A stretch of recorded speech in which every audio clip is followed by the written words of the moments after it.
Welcome to In the Way. I'm Lina and I will be your host of today's program. Today we are going to explore the digital ecosystem in Colombia and its transformation.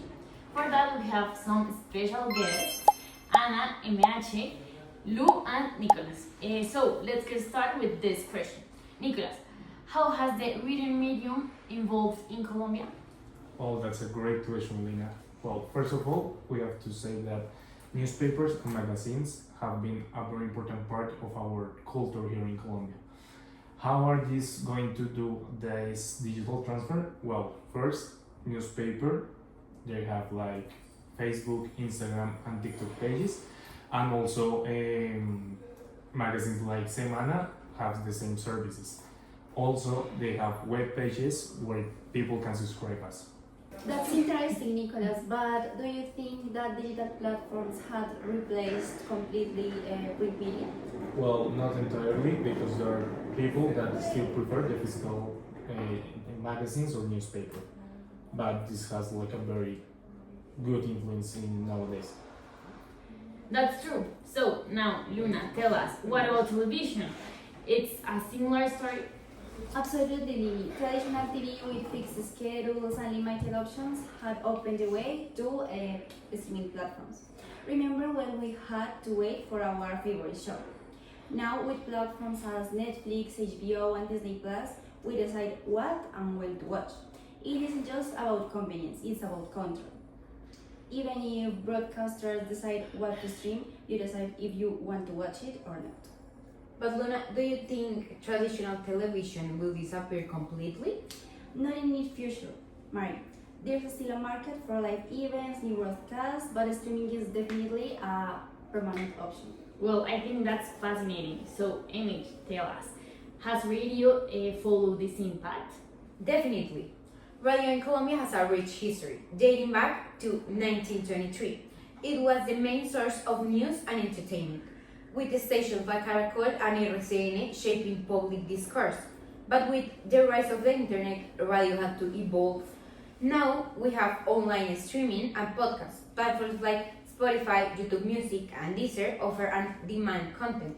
So traditional stations have strained their digital presence to stay relevant. That's a great point, Maria. Do you think eventually podcasts will replace radio?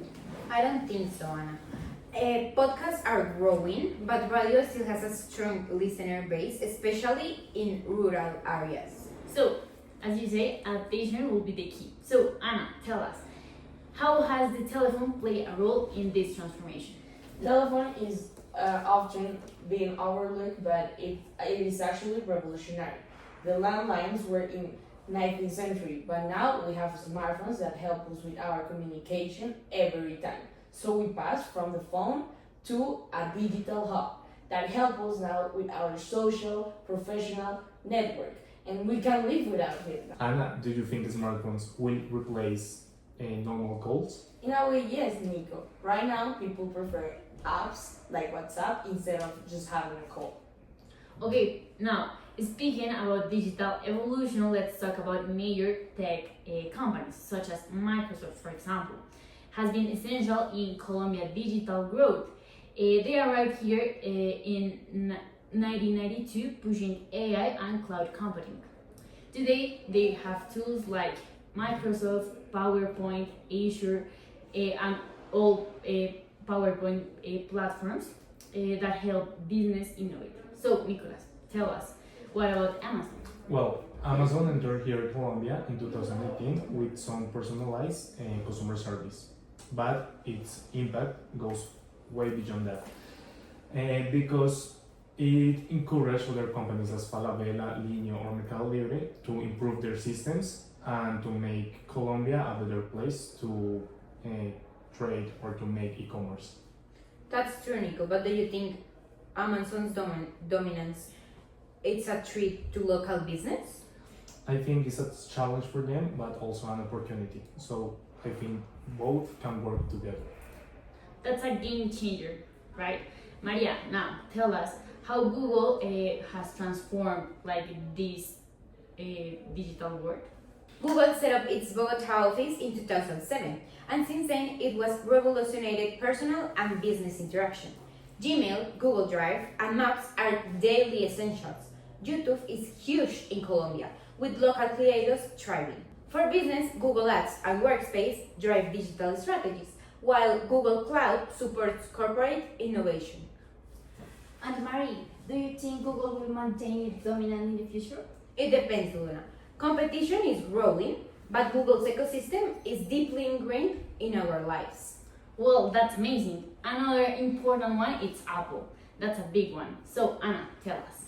Actually, Apple is really big. It has seamlessly integrated in our everyday. Right now, Apple Music is one of the most users have. Also, Apple TV is starting to integrate into the Colombian lives, and iCloud is essentially for data security. So now they give us productivity and entertainment in our lives. Anna, do you think Apple closed ecosystem is like a limitation for them? It's a pros and cons things because some people actually prefers flexibility, but Apple gives to the users the service of protection and security. That's right. So we cannot forget Meta. So Luna, tell us, how is that involved in Colombia? Meta's journey in Colombia is remarkable. Facebook started as a social platform and now it's an economic driver. Instagram reshaped the digital marketing and WhatsApp is practically an business tool.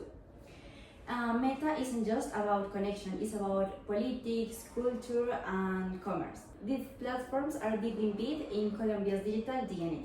Luna, do you think Meta will continue being the dominance of social media?